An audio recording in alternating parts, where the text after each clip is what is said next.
Nandito po tayo ngayon sa Rally for Peace ng Iglesia ni Cristo.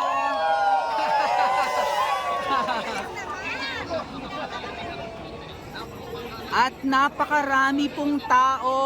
Kung ang estimate po nila ay 1M or 1 million, sa tingin ko po 2 million to. Nasa 500 meters away po tayo sa Quirino Grandstand ha. Pero punong-puno na po ng tao dito ngayon. So, congratulations INC sa inyong event.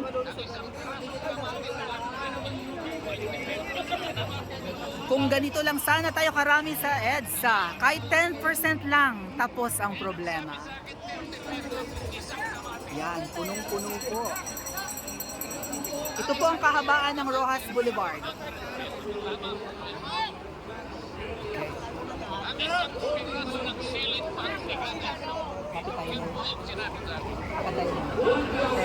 Kapit tayo. Sige, sige. Yan.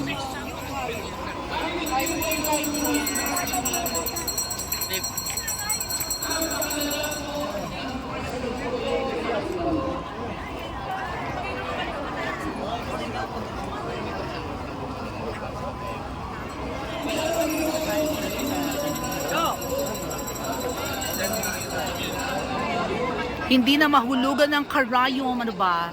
Tama ba yun? Ayan. So, hindi na tayo makalapit at makasingit. Punong-puno na po ng tao. Nagsasalita po si Congressman Rodante Marcoleta. Len, lapit tayo sa kabila tayo. Lapit tayo sa media tsaka sa LED. Dito tayo. Sa LED, oo. Sige, susunod ako. Hindi tayo makahinga. Yes. Ayan ha, paparating pa, papunta po yung tao sa pinaka-Quirino Grandstand pero hindi na masingitan. Punong-puno na ng mga paparazzi. Hello. Ay, sorry. Ay, yung iba nakaupo na lang. Siyempre, hanggang gabi po ito. Mga kababayan.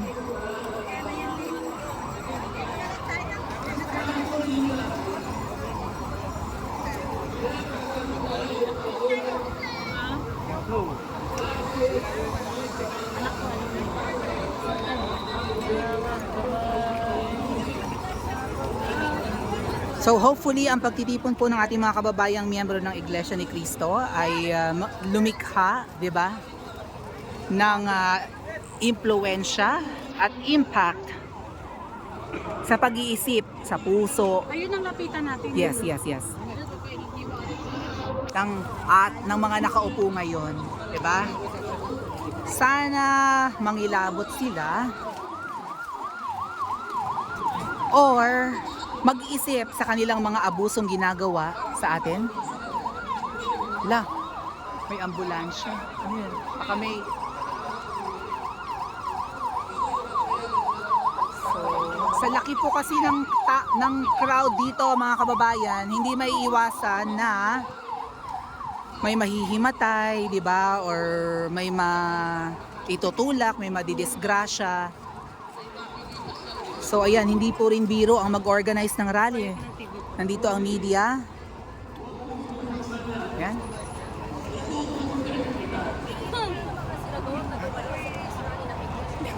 Oh yeah.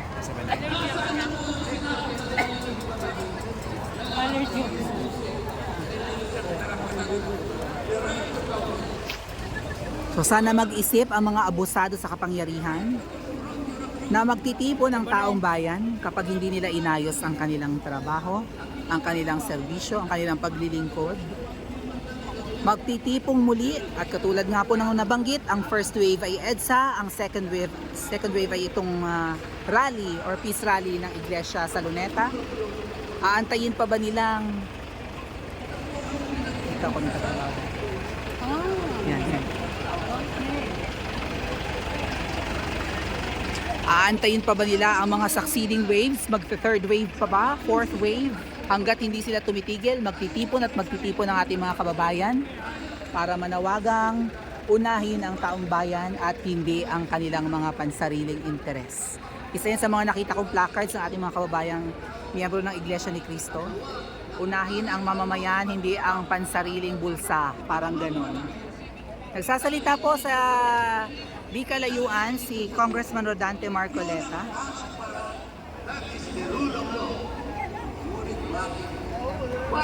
Yes, tama yan. Ang daming tao.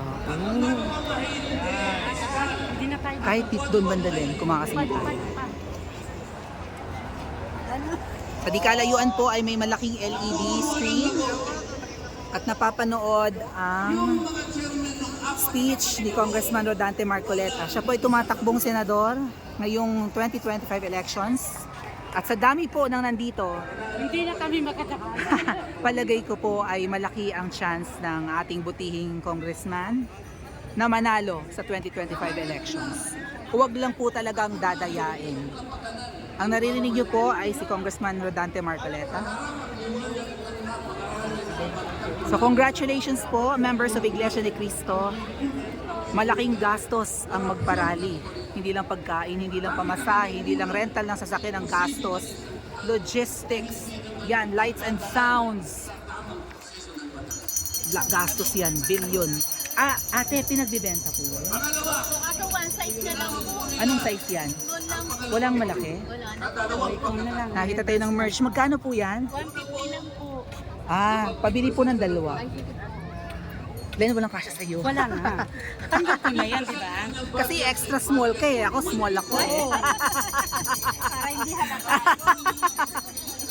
So, bili tayo. Then, kunin mong pera dito sa wallet. Ikaw na maghalong ka. Plastic? Palagay po sa plastic. Plastic po. Bili tayo ng merch. Para meron tayong remembrance. Historical itong pagtitipon ng mga kababayan nating... Anong local po kayo? Hindi po kami INC, pero taga, ano po kami, taga. 300. Dito po kasi binibenta sa Ay, kailangan iglesia. Okay lang po. Sige po. Pasensya na po. Okay. Ang sabi po ng Vice President, siguro nakinis na rin, Yan, I kita ba si forgo Congressman my Marcoleta? opportunity to defend his 2025 budget Yan si Sir. and I leave it to the discretion of the House of Representatives as presented. Ayaw pa pinagtala. Ayaw ko na nitipensa sa inyo. Bahala na kayo. Kung anong gusto nyo ibigay sa akin, bahala na kayo. Ano bang ginawa nila? Hindi. Pinakailangan pa sa buti ko lang ito. Okay na dito? Sobrang masikip na, hindi tayo makasingit. Kahit ano ba yun sa kailangan namin, tama po yung lahat po ng paggasta ng pera ng bayan ay kailangan pong suriin. Ngunit meron pong pagkakataon at panahon sa buhay. Hindi mo sa panahon ng representa ng bayan. So ang ginawa po nila, Pakinggan natin si Congressman Marcoleta. sa isang pagdinig sa na kung tawagin ay committee on good governance. Yun. Alam po ninyo yung magsisimula nila para magkaroon ng katwiran na masabi na ang Vice President. Pinasangkapan nila yung isa sa amin, isang representative sa Maynila, tumindig at nag-privilege speech. Yung subject matter po ng kanyang privilege speech ay kaugnay po ng budget na pinagtatalunan na po sa plenaryo at sa Panginoon. Sa tuntunin po ng House of Representatives, no one should avail of the privilege hour if the subject matter is related to a pending bill. Nando na po yung bill sa baba, pinagsalita pa po ng ito. Nung banggitin ko po ito, nire-raise ko po, sabi ko wala pong katwiran ito. Kailangan po tindigan ninyo, sundin ninyo ang ating tuntunin. Kapag hindi tayo sumunod sa ating tuntunin, sinong maniniwala sa atin na tayo may karapatang gumawa ng batas para sa ikabubuti ng ating bansa?